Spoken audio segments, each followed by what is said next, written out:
ठीक है।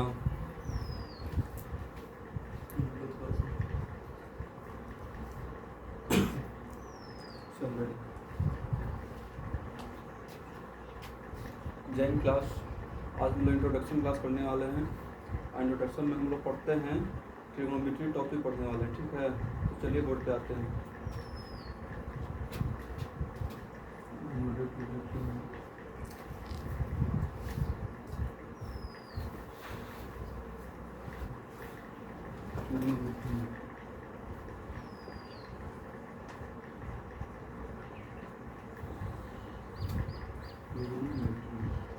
त्रिकोणमिति जानते हैं, ठीक है। पहले त्रिकोणमिति होता क्या है उसके बारे में जान लेते हैं, इसका परिभाषा जान लेते हैं, ठीक है।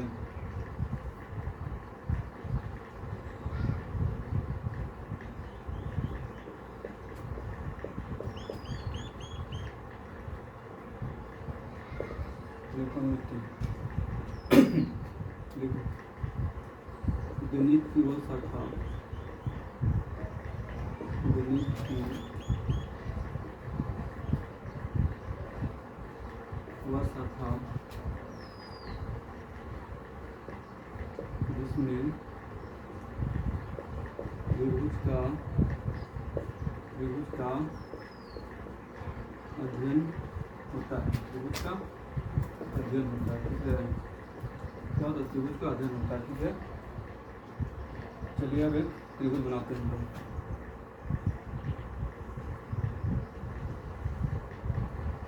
त्रिभुज बनाते हैं, ठीक है।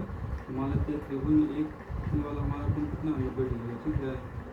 ये कोण कितना 90 डिग्री है और इसका नाम देते हैं ए देते हैं, बी देते हैं और सी देते हैं। और ये दो कोण में से एक कोण थीटा मान लेते हैं, दो कोण में से एक कोण कितना थीटा मान लेते हैं। तो मान लीजिए ये थीटा, ठीक है, थीटा कोण, ठीक है। तो थीटा का जो विपरीत वाला भुजा होता है वो हमारा क्या होता है? लंब होता है। थीटा का विपरीत वाला भुजा क्या होता है? लंब होता है, ठीक है। और 90 डिग्री के विपरीत वाला भुजा क्या होता है? 90 डिग्री के विपरीत वाला भुजा कर्व होता है, ठीक है। एक कर्व हो गया, ठीक है। और थीटा के जो साथ वाला भुजा होता है, थीटा के साथ वाला भुजा क्या होता है? आधार होता है, ठीक है। क्या होता है? आधार होता है, ठीक है। अब इस तरह एक और त्रिभुज ले लेते हैं, ठीक है। इस तरह एक और त्रिभुज ले लेते हैं। और ये वाला मान लेते हैं 3 ये वाला कितना थीटा है, ठीक है, 90 डिग्री है, ठीक है। और 3 ये वाला आई वाला कोण से थीटा मान लेते हैं। अभी हम थीटा को ये वाला कोण मान लेते हैं, थीटा पर ये वाला मान लेते हैं, ठीक है। और इसका नाम देते हैं पी देते हैं, इसका क्यू देते हैं, इसका आर देते हैं, ठीक है। तो ऐसा नहीं है कि ठीक है जब थीटा ये वाला हो तो इधर वाला ही लंबी होगा, ठीक है। अगर थीटा भी वाला है तो इसका विपरीत वाला क्या हो जाएगा? इसका विपरीत वाला ही हो जाएगा ना, ये वाला भी क्या हो जाएगा? लंब हो जाएगा, ठीक है। और इसके साथ वाला भुजा क्या हो जाएगा? ये वाला आधार हो जाएगा। और 90 का वाली विपरीत वाला क्या हो जाएगा? कर्ण हो जाएगा, ठीक है। तो थीटा आगे जो होना लेकिन उसी के आधार पर हमको कर्ण आधार लंब मालूम करना पड़ेगा, ठीक है ना। थीटा वाला लिए तो ये वाला का विपरीत क्या हो जाएगा? लंब हो जाएगा, ठीक है। और ये वाला का विपरीत क्या हो जाएगा? कर्ण हो जाएगा, ठीक है। और थीटा के साथ वाला क्या होता है? आधार होता है, ठीक है। तो और चेंज भी हो सकता है, ठीक है। ये थीटा के ऊपर निर्भर करता है, ठीक है।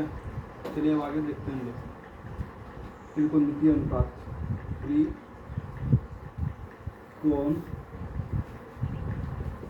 त्रिकोणमितीय अनुपात, त्रिकोणमितीय अनुपात, त्रिकोणमितीय अनुपात। तो त्रिकोणमितीय अनुपात में लेते हैं साइन थीटा ले लेते हैं, कॉस थीटा ले लेते हैं और टैन थीटा ले लेते हैं, ठीक है। टैन थीटा ले लेते हैं। तो हमारा अब एक और त्रिभुज ले लेते हैं, ठीक है। एक और त्रिभुज ले लेते हैं हम लोग, जिसका भी नाम देते हैं पी क्यू आर नाम देते हैं, ठीक है। आई वाला कितना 90 डिग्री ले लेते हैं, आई वाला थीटा को ले लेते हैं, ठीक है। तो ये कम हो जाएगा और ये कर्ण हो जाएगा, ये आधार हो जाएगा। तो कर्ण का मतलब क्या हो गया? हो गया कर्ण का मतलब, कर्ण का मतलब क्या हो गया, ठीक है। कर्ण को कैसे ग्रहण करते हैं? आधार को कैसे ग्रहण करते हैं और लंब को कैसे ग्रहण करते हैं, ठीक है। तो हमारा साइन थीटा बराबर क्या हो जाएगा? साइन थीटा बराबर हो जाएगा लंब बटा कर्ण होता है। साइन थीटा बराबर लंब बटा कर्ण, साइन थीटा बराबर लंब बटा कर्ण। तो लंब कितना दिया? एल दिया, ठीक है। तो एल बटा के हो जाएगा, ठीक है। कॉस थीटा बराबर क्या? आधार बटा कर्ण, कॉस थीटा बराबर आधार बटा कर्ण। तो आधार कितना देगा? ए है और कर्ण कितना? के है। और टैन थीटा बराबर कैसे होता है? टैन थीटा बराबर लंब बटा आधार होता है। तो लंब कितना है? एल है और आधार कितना? ए है, ठीक है। अब साइन का उल्टा क्या होता है? तो साइन का उल्टा हमारा होता है साइन का उल्टा कॉसेक होता है, ठीक है, साइन का उल्टा कॉसेक, तो कॉसेक थीटा बराबर क्या हो जाएगा, तो इसका उल्टा क्या हो जाएगा, तो कर्न बटा लंब हो जाएगा, कर्न बटा लंब हो जाएगा, के बटा हो जाएगा। और कॉस थीटा का उल्टा क्या होता है, तो सेक थीटा होता है, कॉस थीटा का उल्टा सेक थीटा, तो कॉस थीटा की जगह सेक थीटा आता है, तो सेक थीटा क्या हो जाएगा, तो के बटा हो जाएगा, कर्न उल्टा आधार हो जाएगा, कर्न उल्टा आधार हो जाएगा। और tan का उल्टा क्या हो जाएगा, कॉट होता है, tan का उल्टा कॉट थीटा होता है, तो tan का उल्टा, तो लंब बटा आधार का उल्टा क्या हो जाएगा, आधार उल्टा लंब हो जाएगा, आधार उल्टा लंब हो जाएगा।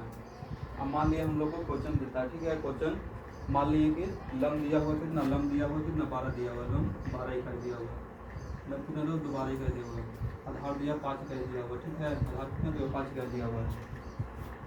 हमको कर्न निकालना है, कर्न निकालना है, ठीक है, कर्न क्या करना निकालना है, ठीक है, तो चलिए देखते हैं। तो यहाँ से हम लोग जब थीटा जब एक समकोण त्रिभुज में एक कोण 90 डिग्री हो तो हम लोग पाइथागोरस प्रमेय का उपयोग करते हैं, ठीक है ना। तो पाइथागोरस प्रमेय जानते हैं हम लोग क्या होता है, पाइथागोरस प्रमेय लगाते हैं, ठीक है, पाइथागोरस प्रमेय, पाइथागोरस प्रमेय। तो पाइथागोरस प्रमेय जब समकोण त्रिभुज में एक कोण 90 डिग्री हो तो पाइथागोरस प्रमेय में कर्ण स्क्वायर बराबर फॉर्मूला होता है, कर्ण स्क्वायर बराबर होता है लंब स्क्वायर प्लस आधार स्क्वायर होता है, क्या होता है, तो कर्ण स्क्वायर प्लस लंब स्क्वायर प्लस आधार स्क्वायर होता है, ठीक है। तो इसमें हमारा दिया लंब दिया 12 दिया हुआ है, आधार 5 दिया, तो कर्ण निकालना, ठीक है, तो यहाँ से कर्ण निकल जाएगा, तो कर्ण स्क्वायर बराबर हो जाएगा लंब कितना 12 दिया, तो 12 का स्क्वायर प्लस आधार 5 दिया, तो 5 का स्क्वायर, ठीक है, तो 144 हो जाएगा, 12 का स्क्वायर 144 प्लस 5 का स्क्वायर 25 हो जाएगा, ठीक है। यहाँ से कर्ण स्क्वायर कितना आ गया, कर्ण स्क्वायर आ गया 140 प्लस 25 यानी कितना हो जाएगा 169 हो जाएगा, 169 140 प्लस 25 कितना 169 हो जाएगा। तो यहाँ से कर्ण स्क्वायर कितना 169 आ गया, यहाँ से कर्ण निकालेंगे, कर्ण निकालना हमको, तो कर्ण निकालेंगे तो जब इन्हें स्क्वायर में होता है तो बराबर हो जाता है, तो कितना रूट में हो जाता है, तो यहाँ से रूट कितना 169, 169 किसका वर्गमूल है, तो 13 का वर्गमूल है, ठीक है। तो यहाँ से हमारा चलिए आगे बताते हैं, ठीक है, तो यहाँ से हमारा कर्ण बराबर कितना आ गया, कर्ण बराबर आ गया 13 इकाई, कितना आ गया, तो 13 इकाई। अब हमको तीनों भुजा पता चल गया, लंब भी पता चल गया, कर्ण भी पता चल गया और आधार भी पता चल गया, ठीक है।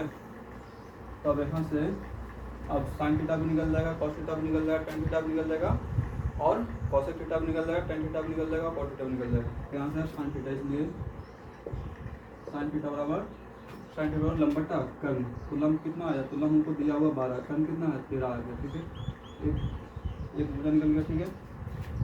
अब दूसरा का कॉस थीटा, कॉस थीटा निकाल देंगे तो कितना हो जाएगा, कॉस थीटा बराबर आधार बटा कर्ण, तो आधार कितना दिया, आधार 5 दिया, कर्ण कितना 13 आ गया, तो यहाँ से टेन थीटा भी निकल जाएगा, टेन थीटा का निकल जाएगा मान, तो टेन थीटा बराबर लंब बटा आधार, तो दिया हुआ है 12 बटा 5 हो जाएगा, लंब कितना 12 दिया, आधार 5 दे देंगे। अब इसी का उल्टा कर देंगे तो कॉसेक भी निकल जाएगा और सेक भी निकल जाएगा और टाइम भी निकल जाएगा, ठीक है। तो यहाँ से कॉसेक थीटा बराबर क्या हो जाएगा, कॉसेक थीटा बराबर इसका उल्टा कितना 13 बटा 12 हो जाएगा और सेक थीटा बराबर कितना हो जाएगा 5 बटा 13 का उल्टा 13 बटा 5 हो जाएगा। और फिर टेन का उल्टा क्या हो कॉट थीटा बराबर 5 बटा 12, पूरा मान निकल गया, साइन का भी निकल जाएगा, कॉस का भी निकल गया, टेन का निकल गया और इसका उल्टा भी निकल गया, ठीक है ना। चलिए यहाँ तक अब सबको समझ में आ गया होगा। अब आगे बढ़ते हैं, अब आगे कुछ मान हम पता कर लेते हैं, ठीक है। तो साइन 45 का मान कितना होता है, साइन 0 का मान कितना होता है, कॉस 0 का मान कितना होता है, कॉस 90 का मान कितना होता है, ठीक है ना। तो कुछ टेबल बना के हम लोग मान लिख लेते हैं, ठीक है। चलिए देखिए आगे, तो यहाँ से साइन थीटा, कॉस थीटा,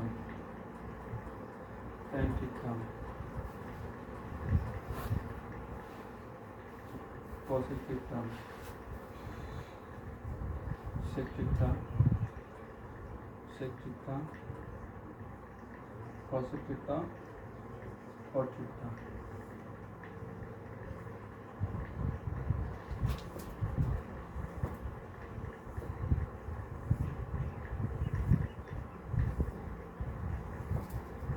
तो साइन जीरो का मान कितना होता है, साइन जीरो का मान 0 होता है, ठीक है। साइन जीरो का मान 0, साइन जीरो का मान 0 होता है, ठीक है।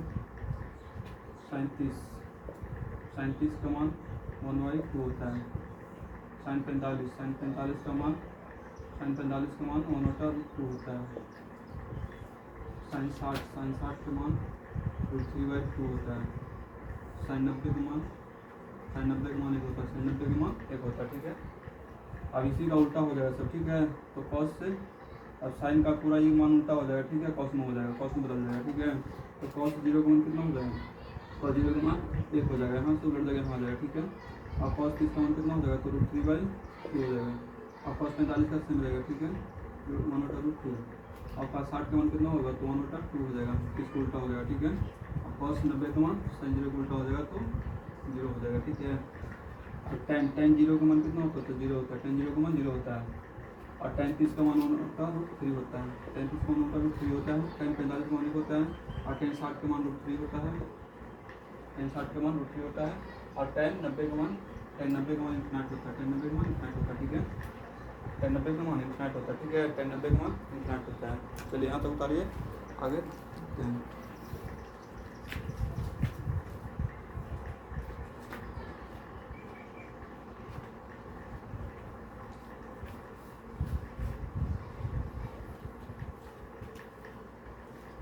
चलिए अब देखते हैं सेक 0 का मान 1 होता है। सेक 0 का मान 1 होता है, ठीक है। तो सेक 0 का मान 1 हो गया। और कॉस का उल्टा का जिससे होता है, तो पूरा मान उलट देंगे तो क्या हो जाएगा? सेक का मान निकल जाएगा, ठीक है। तो cos 30 का मान कितना हो जाएगा? cos 30 का मान कितना है? cos 30 का मान √3/2 है। तो इसको उल्टा कर देंगे तो कितना? 2/√3 हो जाएगा। और cos 45 का मान कितना है? तो 1/√2 है। तो इसको उल्टा कर देंगे तो √2 हो जाएगा। और cos 60 का मान कितना है? cos 60 का मान √3/2 है। तो इसका cos 60 का मान 1/2 है। तो इसको उल्टा करेंगे तो 2 हो जाएगा। और cos और सेक के 90 का मान कितना होता है? तो सेक 90 का मान हमारा हो जाएगा, सेक 90 का मान इन्फिनिट हो जाएगा। सेक 90 का मान कितना हो जाएगा? इन्फिनिट हो जाएगा, ठीक है। सेक 90 का मान इन्फिनिट हो जाएगा, ठीक है। और सेक 0 का मान इन्फिनिट होता है। सेक 0 का मान कॉसेक 0 का मान कितना होता है? इन्फिनिट होता है, ठीक है। कॉसेक 0 का मान इन्फिनिट होता है। अब साइन का उल्टा का जो होता है कॉसेक होता है। तो साइन का पूरा मान को उलट देंगे तो क्या निकल जाएगा? कॉसेक निकल जाएगा, ठीक है। तो कॉसेक 30 का मान कितना होता है? तो साइन 60 का साइन का उल्टा हो जाएगा, कॉसेक 30 हो जाएगा, ठीक है। तो 2 हो जाएगा। और इसका उल्टा साइन 45 का उल्टा क्या हो जाएगा? कॉसेक 45 हो जाएगा तो √2 हो जाएगा, ठीक है। और साइन 60 का उल्टा हो जाएगा, कॉसेक 60 हो जाएगा, तो कितना होगा? 2/√3 हो जाएगा। और कॉसेक 90 का मान कितना होता है? कॉसेक 90 का मान 1 होता है, ठीक है। अब कॉट 0 का मान कितना होता है? इन्फिनिट होता है। कॉट 0 का मान इन्फिनिट होता है, ठीक है। अब कॉट उल्टा को tan होता है। tan उल्टा कॉट होता है। तो tan के पूरा मान उलटेंगे तो कॉट निकल जाएगा ना। चलिए देखिए आगे। तो tan 30 का उल्टा हो जाएगा, कॉट 30 हो जाएगा। तो यहाँ कितना होगा? 1/3 उल्टा कितना होगा? 30 हो जाएगा। और tan 45 का मान 1 होता है। और tan 60 का मान कितना हो जाएगा? तो tan 60 है नहीं, tan cot 30 में कितना आपका cos 60 है। तो इसका उल्टा कितना हो जाएगा? 1/3 हो जाएगा। और cot 90 का मान कितना हो जाएगा? 0 हो जाएगा। cot 90 का मान 0 हो जाएगा। चलिए ठीक है, यहाँ तक सबको समझ में आ गया होगा। इसको मान याद करना, ठीक है ना। अरे 3 को हमको मान याद करना, बाकी सब उसका उल्टा होता है, ठीक है। बाकी सब सेम टू सेम याद हो जाता है, ठीक है ना। चलिए अब कुछ फार्मूला देख लेते हैं हम लोग, ठीक है ना। त्रिकोणमितीय सूत्र देख लेते हैं। त्रिकोणमितीय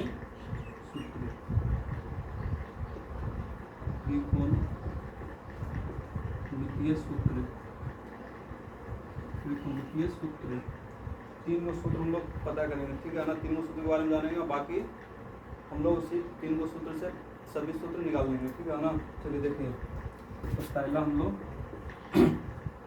sine square theta plus cos square theta बराबर कितना होता है? 1 होता है। और दूसरा होता है sec square theta minus tan square theta बराबर 1 होता है। और तीसरा होता है cosec square theta minus cot square theta बराबर 1 होता है, ठीक है ना। अब ये तीनों मान से हम लोग पूरा फॉर्मूला पता कर लेंगे, ठीक है ना। अब इसका तीनों निकाल लेंगे यहाँ से। तो sine square theta plus cos square theta बराबर कितना हो गया? तो इसका हम लोग साइन स्क्वायर अगर निकालना चाहेंगे तो कितना होगा? साइन स्क्वायर थीटा बराबर हो जाएगा 1 माइनस कॉस स्क्वायर थीटा हो जाएगा। और कॉस स्क्वायर थीटा निकालना चाहेंगे तो 1 माइनस साइन स्क्वायर थीटा हो जाएगा, ठीक है। अब इसी तरह sec square theta minus tan square theta का मान कितना? 1 पता है। तो इसी तरह हम लोग 2 फॉर्मूला और इसे पता कर लेंगे। सेक स्क्वायर थीटा पता करना चाहेंगे तो क्या हो जाएगा? 1 प्लस tan स्क्वायर थीटा हो जाएगा। और tan स्क्वायर थीटा पता करना चाहेंगे तो कितना हो जाएगा? तो सेक स्क्वायर थीटा माइनस 1 हो जाएगा, ठीक है।